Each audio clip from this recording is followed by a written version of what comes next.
everybody, I'm Stu Carter from Atamaii TV. I'm in Hong Kong again, and I'm going to do another toy store tour. Today I'm in Sha K1. I know I'm in Sha K1 because I can read Chinese writing, okay? Yeah. And we're going to look for Toy Zone. This will be the third time I've gone to Toy Zone. Every time I go, they've moved to a new place. But it's worth going because I'll let you know. Let's go. You'll see when I show you. Come on, let's go. Okay, we're outside. We're outside Smiling Sam Plaza, which is where Toy Zone is. And these young fellows have been shopping there. What's your name, sir? Dave. David, what did you buy? You've got something here. It's an alien. Xenomorph. Excuse me, a xenomorph. A xenomorph. But do you know which movie? Because there's been many. How many? Like 20? Alien 3. Oh, only Alien 3. So that's like really old. Yeah, quite an old movie. Because I've come to realize there's like 20 aliens, 20 movies with an alien or xenomorph Too many in them. movies. Yeah. But you other guys, you guys didn't buy anything. No, we like they didn't have what I wanted. I wanted like little Star Wars miniatures. Yeah. But they were like not small enough. Yeah. Well, you'll find them. You'll find them in Hong Kong. What's your name, sir? Morgan. Morgan, where are you from? I'm Welsh, but I was born in Hong Kong. Oh, good for you. Okay. Well, thank you for chatting and showing me your xenomorph. Okay. You're welcome. Have a great day. Okay, so I'm coming into this place called Smiling Sam Plaza, and before I get to Toy Zone, there's something going on here. It looks like a new toy store and a big one is being built. I'm just going to show you a little bit of the graphics they've got up. They're calling it TS Point, and just look at the pictures they put up here, suggesting it's going to be a pretty high quality and large toy shop. Here's more pictures. I mean, this shop is going to be quite large so if you come here, you're going to have this and Toy Zone to go shopping at. You could easily spend a couple hours. Okay, so I made it into Toy Zone, and wow, things have sure changed. This location is huge, and you've got actually have room to move around. Before, it was like really tight and everything's crammed together, and now there's a lot more room, and I hope they stay here a long time because this is great. Let's look. Let's see what they got.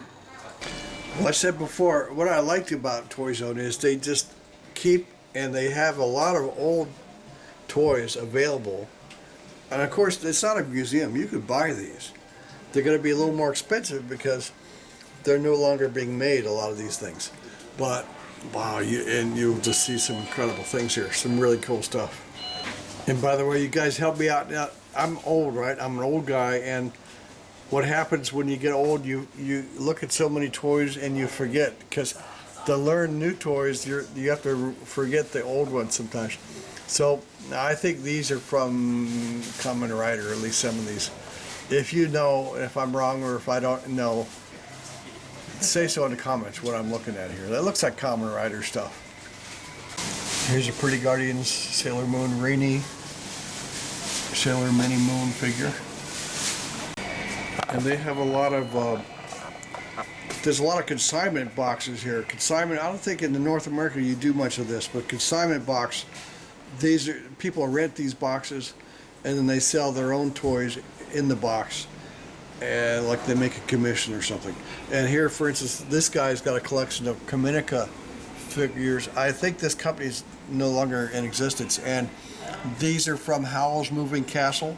That's the Japanese movie, and you can't get them anymore. If you're a fan of that movie series, and there may be some others in there. I think I see there's some nice cool. There's a cat bus from what? Remind me, My Neighbor Totoro? I think so, yeah. A nice display of Astro Boy figures. Astro Boy, among the first anime series ever from Japan. Astro Boy and some of the other characters, I don't know them. They still got this creepy Blythe standee. It's very creepy. I don't want to have this anywhere in my house. And there's a Snoopy and an Ultraman and help me out. And Luigi, right? Yeah, and another Snoopy. Oh, and there's a Optimus Prime. Only 60,000. That's Hong Kong dollars, not U.S. dollars. 60,000 Hong Kong dollars for Optimus Prime, and he's about 6-7 feet tall. In Hong Kong, it's popular, these kinds of action figures with features like You know, this started with G.I. Joe. You may not know that, but G.I. Joe, when they first came out, were doll size, like 11, 12 inches tall. And they had cloth uniforms and accessories, and guns and lockers and stuff.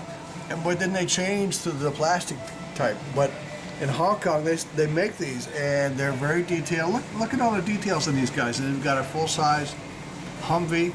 I can't name the scale, but it looks like they're about 12 inches tall. And wow, look at the weaponry, and they got a comms antenna, satellite dish, and some sandbags on the front hood. Very nice. Here's figures from Japanese series. I think Mazinger, but these aren't the metal ones, I'm sure. They're too large for that. These are like about 2 feet tall.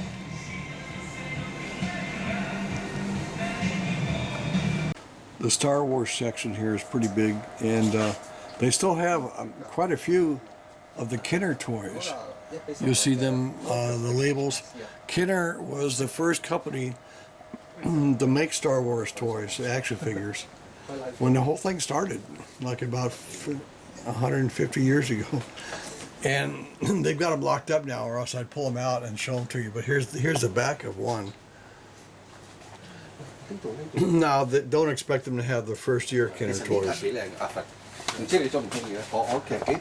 Now you got to dig through sometimes to find some of the gems. You've got to dig through and look. Now, last time I found a Admiral Ackbar.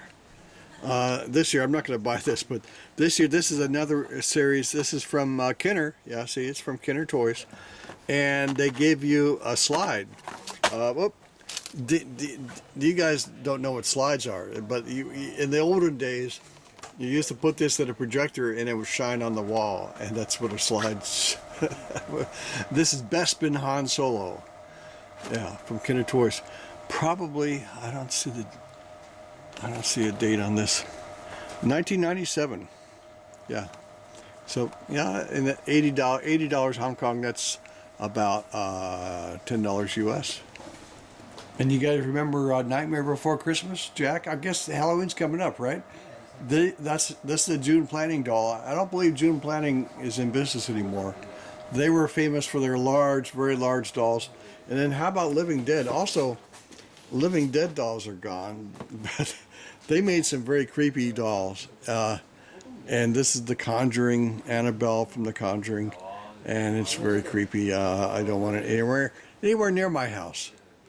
Oh, look here. I was talking about G.I. Joe, right? Here's a G.I. Joe, one of the old ones.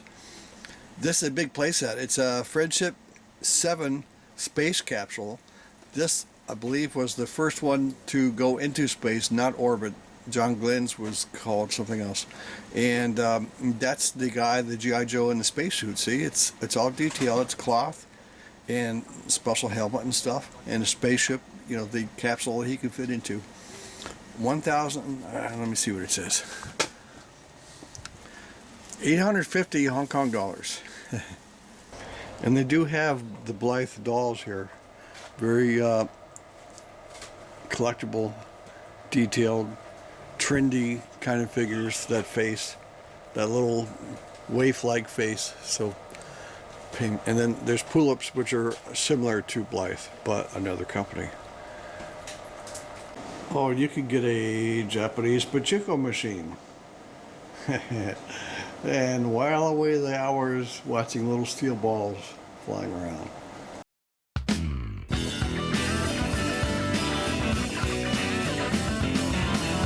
No one I know is out to kill me. I guess I'm doing okay.